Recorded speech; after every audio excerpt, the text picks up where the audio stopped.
Hi everyone, this is Sunil. ఈ video సెషన్లో మనం 10+2 ఎంపీసీ కంప్లీట్ చేసుకున్న తర్వాత మనకి ముందు ఏ దారులు ఉన్నాయి, ఏ కోర్స్కి ఏ ఫీల్డ్కి వెళ్ళొచ్చు అన్న కంప్లీట్ డీటెయిల్స్ ఈ వీడియో సెషన్లో మనం మాట్లాడుకోబోతున్నాం. సో ఎంపీసీని జంక్షన్ లాంటి కోర్స్ అంటారు. ఎందుకు? మనకు బైపీసీ, ఎంపీసీ, సిఈసీ, ఎంఈసీ, హెచ్ఈసీతో పోల్చుకుంటే ఎంపీసీలో వెళ్ళే దారులు చాలా ఉంటాయి, మనకి ఆప్షన్స్ ఎక్కువ ఉంటాయి. అందుకని జంక్షన్ లాంటిది అంటారు. ఎందుకంటే అక్కడ మనం నించుంటే చాలా రూట్స్ కనిపిస్తాయి. సో ఆ రూట్స్ ఏంటి, ఆ ఫీల్డ్స్ ఏంటి అన్న డీటెయిల్స్ మనం ఈ వీడియో సెషన్లో క్లియర్గా మాట్లాడుకోబోతున్నాం. సో ఎంపీసీ మెయిన్గా ఎందుకు తీసుకుంటారు చాలామంది అంటే ఇంజనీర్ అవుదామని తీసుకుంటారు. సో ఆ ఇంజనీర్ సంబంధించి మనము ఎలా ఫినిష్ చేసుకోవచ్చు, ఐఐటి కానీ, ఎన్ఐటీలో కానీ, ట్రిపుల్ కానీ, యూనివర్సిటీలో కానీ, అటానమస్ కాలేజెస్లో కానీ, అఫిలియేటెడ్ కాలేజ్లో కానీ మనం బీటెక్ని కంప్లీట్ చేసుకోవచ్చు. ఈ బీటెక్ కంప్లీట్ చేసుకోవాలంటే జేఈఈ మెయిన్ త్రూ కానీ, బిట్సాట్ కానీ, ఎంసెట్ త్రూ కానీ ఎంట్రన్స్ ఎగ్జామ్ ద్వారా మనం ఈ అయితే కంప్లీట్ చేసుకోవచ్చు. సో చాలామందికి ఏంటంటే జేఈఈ మెయిన్, బిట్సాట్, ఎంసెట్లో ర్యాంక్ రాకపోతే మనం వేస్ట్ అన్న డిప్రెషన్లోకి వెళ్ళిపోతారు. అలాంటి డిప్రెషన్కి వెళ్ళాల్సిన అవసరం లేదు. ఇంకొక 1 year లాంగ్ టర్మ్ చేయండి. లేదు అంటే ఇంజనీరే కాకుండా చాలా దారులు ఉన్నాయి, ఆ దారిలో ఒకటి సెలెక్ట్ చేసుకోండి. ఫస్ట్ అసలు మీ ఇంట్రెస్ట్ దేంట్లో ఉంది అన్న విషయం ఆలోచించుకోండి. ఎందుకంటే మన ఇంట్రెస్ట్, మనకు ప్యాషన్ దేంట్లో ఉంది ఆ ఫీల్డ్లోకి ఎంటర్ అయితే కనుక ఖచ్చితంగా అక్కడ మ్యాజిక్స్ జరుగుతాయి. ఎందుకంటే మనకి అది కరెక్ట్ సూటబుల్ అని అర్థం. మనకు సూట్ కానిది మనం ఎంటర్ అయినా దాన్ని మేనేజ్ చేయడంలోనే మన జీవితం అయిపోతుంది. కానీ అదే మనకు సూటబుల్ అయింది, మన మైండ్ థాట్స్కి దగ్గరగా ఉన్న ఫీల్డ్లోకి మనం ఎంటర్ అయితే కనుక జాబ్ సాటిస్ఫాక్షన్తో మనం సక్సెస్ సాధించగలుగుతాం. ఓకే, సో ఇంజనీర్ కాకుండా ఇంకొక ఫీల్డ్ ఏంటంటే మెడిసిన్ ఫీల్డ్లోకి వెళ్ళొచ్చు. ఎంపీసీ చదివిన వాళ్ళు బీ ఫార్మసీ చదవచ్చు లేదా ఫార్మ్ డి చదవచ్చు. ఈ బీ ఫార్మసీకి ఫార్మ్ డి కోసం ఎంసెట్ రాస్తే సరిపోద్ది. ఎంసెట్ త్రూ మీరు బీ ఫార్మసీ లేదా ఫార్మ్ డిలోకి వెళ్ళొచ్చు. So B pharmacy, pharm D చేస్తే మనకి రెడ్డిస్ ల్యాబ్లో, జీవికేలో ఇలాంటి మెడిసిన్స్ ఫీల్డ్లో వెళ్ళొచ్చు. సో అది కూడా లైఫ్ చాలా బాగుంటుంది. అండ్ ఇంజనీరింగ్ సంబంధించి ఈ పర్టికులర్గా ఏ బ్రాంచెస్ ఉంటాయి, లైక్ అన్ని డీటెయిల్స్ కావాలంటే కింద డిస్క్రిప్షన్ ఇండివిజువల్గా లైక్ సిఎస్సి, ఈసీఈ, ట్రిపుల్ ఇలా ఇండివిజువల్గా బీటెక్ ఒక బ్రాంచెస్ కోసం మాట్లాడిన వీడియో ఉంది, ఖచ్చితంగా చూడండి. ఇంజనీరింగ్లో ఒక్కొక్క బ్రాంచ్ కోసం మీకు క్లియర్గా తెలియాలి అంటే. So and B pharmacy and pharm D ఒక డిఫరెన్సెస్ తెలియాలంటే కూడా ఆ వీడియో కూడా కింద డిస్క్రిప్షన్లో ఉంది, అది కూడా చూడండి. ఇంకొంచెం బెటర్ ఐడియా అన్నది మీకు B pharmacy and pharm D కోసం వస్తుంది. ఇకపోతే next bachelor in architecture. So ఇది మనకి ఇంచుమించులో లైఫ్ బాగానే ఉంటుంది. ఇంట్రెస్ట్ ఉంటే, ప్యాషన్ ఉంటే మాత్రమే వెళ్ళండి దీంట్లోకి, లేదనుకో వద్దు. ఇది ఎందుకు అంటే ఇంట్రెస్ట్ ఉన్నలో దీంట్లో రాణించగలుగుతారు, లేదా సబ్జెక్ట్ మనకి అర్థం అవడానికి కష్టం అవుతుంది. సో బ్యాచిలర్ ఇన్ ఆర్కిటెక్చర్ ఇది నాట ఎన్ఐటిఏ ఎంట్రన్స్ ఎగ్జామ్ కానీ, జేఈఈ మెయిన్స్లో పేపర్ 2 మనం ఇంజనీరింగ్ చదవాలంటే పేపర్ 1 ఎగ్జామ్ జేఈఈ మెయిన్ రాయాలి. అదే కనుక బ్యాచిలర్ ఇన్ ఆర్కిటెక్చర్ తీసుకోవాలి అంటే కనుక జేఈఈ మెయిన్లో పేపర్ 2 మనం తీసుకోవాల్సి ఉంటుంది. ఇంట్రెస్ట్, ప్యాషన్ ఉంటే మాత్రము బ్యాచిలర్ ఇన్ ఆర్కిటెక్చర్లో వెళ్ళకుండా అయితే ఉండకండి. ఎందుకంటే వెళ్తే మాత్రం చాలా బాగుంటుంది. మీకు ప్యాషన్ ఉంటే చాలా అదిరిపోతుంది లైఫ్. అలా కాకుండా ప్యాషన్తో కాకుండా సరే ఏ రూట్ లేదు ఇక్కడికి వెళ్దామంటే మాత్రం అది మిస్టేకే. మీకు ప్యాషన్ ఉంటే బ్యాచిలర్ ఆఫ్ ఆర్కిటెక్చర్లో మీరు మ్యాజిక్స్ చేయొచ్చు, మిరాకిల్స్ చేయొచ్చు.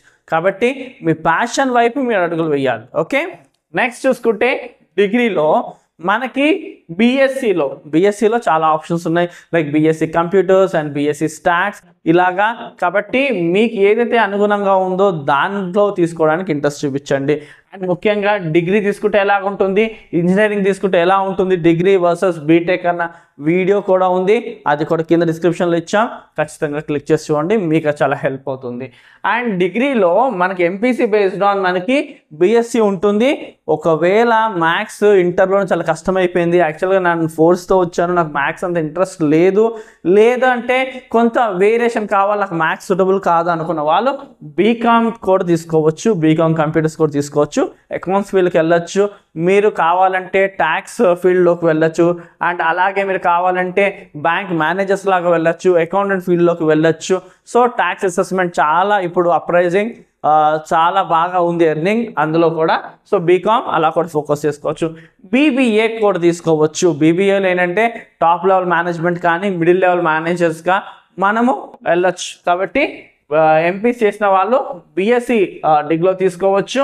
అండ్ అలాగే బీఎస్సీ ఎలక్ట్రానిక్స్ ఉంటుంది, అండ్ బీఎస్సీ స్టాట్స్ ఉంటుంది, బీఎస్సీ మ్యాథ్స్. సో దాని బేస్గా మీరు మీ ఇంట్రెస్ట్ బట్టి, మీకున్న ఇంట్రెస్ట్ చూసుకొని, మీకు ఫిజిక్స్ బాగా ఇంట్రెస్ట్ ఉంది అనుకోండి ఎలక్ట్రానిక్స్ తీసుకోండి, లేదు మ్యాథ్స్ ఇంట్రెస్ట్ ఉంది మ్యాథ్స్ తీసుకోండి, స్టాట్స్ ఇలాగా చాలా ఉంది. సో ఆ వర్సెస్ చూడండి, చాలా క్లియర్గా అర్థమవుతుంది. ఈ ఫీల్డ్ ఏ మార్చుకోవాలంటే బీకామ్ కంప్యూటర్స్ తీసుకోవచ్చు, లేదా బీకామ్ జనరల్ తీసుకోవచ్చు. జనరల్ కన్నా బీకామ్ కంప్యూటర్స్ తీసుకుంటే బాగుంటుంది ఫ్యూచర్ ఇప్పుడు. ఓకే, నెక్స్ట్ బీబీఏ ఏంటంటే మీరు బీబీఏ చేసిన తర్వాత ఎంబీఏ చేస్తే కనుక టాప్ లెవెల్ మేనేజర్ కానీ మిడిల్ లెవెల్ మేనేజర్కి ఈజీగా మీరు వెళ్ళొచ్చు. Okay, next law. సో చాలా ఇంపార్టెంట్. సో బిఏ ఎల్ఎల్బి మీరు 5 years ఇంటిగ్రేటెడ్ కోర్స్ అని తీసుకోవచ్చు, లేదా BCom LLB 5 years integrated course తీసుకోవచ్చు. మీరు మంచిగా లాలో కనుక మంచి నాలెడ్జ్ గెయిన్ చేసుకోగలిగితే మీరు మంచి ఎర్నింగ్స్ అన్న తీసుకోవచ్చు. అండ్ చాలా మంచి ప్రొఫెషన్ కూడా లా ప్రొఫెషన్. అడ్వకేట్స్ అయితే కనుక మీ ఎర్నింగ్స్ చాలా సూపర్గా ఉంటుంది. సో టాప్ ఎర్నింగ్స్ చేసుకున్న వాళ్ళల్లో అడ్వకేట్స్ కూడా ఉన్నారు. కాబట్టి మన దేశంలో లా ఫీల్డ్ కూడా చాలా బాగుంటుంది. ఇంట్రెస్ట్ ఉన్న వాళ్ళు అటు సైడ్ కూడా వెళ్ళొచ్చు. ఓకే, దీనికి మనం ఏంటంటే సాధారణంగా ఐడియా లేక చాలామందికి ఇది వెళ్ళరు, కానీ చాలా బాగుంటుంది లైఫ్. ఒకవేళ మీకు అడ్వకేట్లో మంచి ప్యాషన్ ఉండి మేము అదర్వైజ్గా మేము రాణించగలుగుతాం కాన్ఫిడెన్స్ ఉంటే కనుక ఈ లాలో వెళ్తే మాత్రం మీ భవిష్యత్తు చాలా బాగుంటుంది. ఓకే, నెక్స్ట్ ప్రొఫెషనల్ కోర్సెస్ అయినా సిఏ, సిఎస్ అండ్ ఐసిడబ్ల్యూఏకి వెళ్ళొచ్చు. ఓకే, సిఏ కొంచెం మాకు కష్టం అనుకున్న వాళ్ళు కావాలంటే సిఎస్ కానీ ఐసిడబ్ల్యూ కానీ వెళ్ళొచ్చు. సార్ మేము ఇలాగా మాది ఎంపీసీ ఫీల్డ్ కదా, మరి అకౌంట్స్ మేనేజ్ చేయగలుగుతాం అంటే ఈజీగా మేనేజ్ చేయొచ్చు.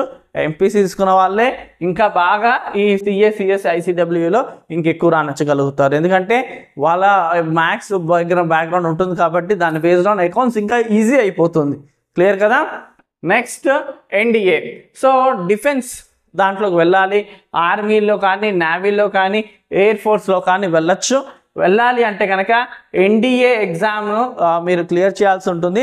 ఇయర్లీ 2 పెడతారు, 2 సార్లు పెడతారు ఈ ఎగ్జామ్ని. మీరు అది క్లియర్ చేసుకుంటే కనుక ఈజీగా మీరు ఎన్డీఏ ఏది ఇంట్రెస్ట్ ఉంటే ఆర్మీ, నేవీ, ఎయిర్ ఫోర్స్కి వెళ్ళొచ్చు. సో యూపీఎస్సీ ఎగ్జామ్ అయితే కండక్ట్ చేస్తుంది ప్రతి సంవత్సరం 2 సార్లు. ఓకే, ఇది కూడా ఎవరికైతే ఇంట్రెస్ట్ ఉందో చాలా మంచి ఫీల్డ్, చాలా రెస్పెక్ట్, హానర్ ఉండే ఫీల్డ్ ఇది. దీంట్లో కూడా వెళ్ళొచ్చు. And next merchant navy. ఎవరైతే మంచి థ్రిల్ కోరుకుంటారో, లేకపోతే ఏదన్నా అడ్వెంచర్ చేయాలనుకున్న వాళ్ళకి ఈ మర్చెంట్ నేవీ చాలా బాగుంటుంది. షిప్లో వర్క్ ఇది చాలా ఏంటంటే కొత్తగా ఉంటుంది, రోజుకు ఒక కొత్తగా ఉంటుంది. ఒక్కొక్క ప్లేస్కి వెళ్ళడం షిప్లో కాబట్టి మీకు అటు జాబ్ సాటిస్ఫాక్షన్ వస్తుంది, అడ్వెంచర్లా కూడా ఉంటుంది. సో ఐఎంయూ సెట్ క్లియర్ చేసుకోవాల్సి ఉంటుంది. ఇది Indian maritime university common entrance test clear చేసుకుంటే కనుక మీకు మర్చెంట్ నేవీలో చదువుకోవచ్చు. ఇందులో మనకి జాబ్స్ అన్న షిప్స్లో వస్తుంది. డెక్ డిపార్ట్మెంట్లో కానీ, ఇంజనీరింగ్ డిపార్ట్మెంట్లో కానీ, క్యాటరింగ్ డిపార్ట్మెంట్లో కానీ మనకి జాబ్ వస్తుంది. చాలా అడ్వెంచర్ కోరుకునే వాళ్ళకి ఇది బాగుంటుంది. అండ్ నెక్స్ట్ కమర్షియల్ పైలట్ అవ్వాలనుకుంటే కనుక ఏఎల్సిపిఎల్ని క్లియర్ చేసుకుంటే మీరు కమర్షియల్ పైలట్ అవ్వచ్చు. ఆ ఎగ్జామ్ రాసుకోవాలి. ఏఎల్సిపిఎల్ ఎగ్జామ్ రాసుకుంటే కనుక అది మీరు క్లియర్ చేయగలిగితే ఏవియేషన్ డిపార్ట్మెంట్ పెట్టే ఎగ్జామ్ అది. ఆ ఏవియేషన్ డిపార్ట్మెంట్ ఎగ్జామ్ క్లియర్ చేసుకోగలిగితే మీకు ఫిజిక్స్ మీద మంచి పట్టుండి, మ్యాథ్స్ మీద, ఎంపీసీ మీద మంచి పట్టుంటే కనుక ఈజీగా క్లియర్ చేసుకోవచ్చు. ఏం కష్టం కాదు, కానీ మంచిగా కొంచెం ప్రిపేర్ అయ్యి ఎంట్రన్స్ ఎగ్జామ్ ఇస్తే ఇట్స్ ఎనఫ్. లేదు ఇవన్నీ కాదు, మాకు ఇది టోటల్గా ఫ్యాషన్ టెక్నాలజీ మీద ఇంట్రెస్ట్ ఉన్న వాళ్ళు మాత్రం నిఫ్ట్కి వెళ్ళొచ్చు. సో నిఫ్ట్స్ మంచిగా ఉంటుంది ఫీల్డ్ కూడా. ప్యాషన్ ఉన్న వాళ్ళకి, ఫ్యాషన్ మీద ప్యాషన్ ఉన్న ఇంట్రెస్ట్ ఉన్న వాళ్ళు నిఫ్ట్ త్రూ అన్న వెళ్ళొచ్చు.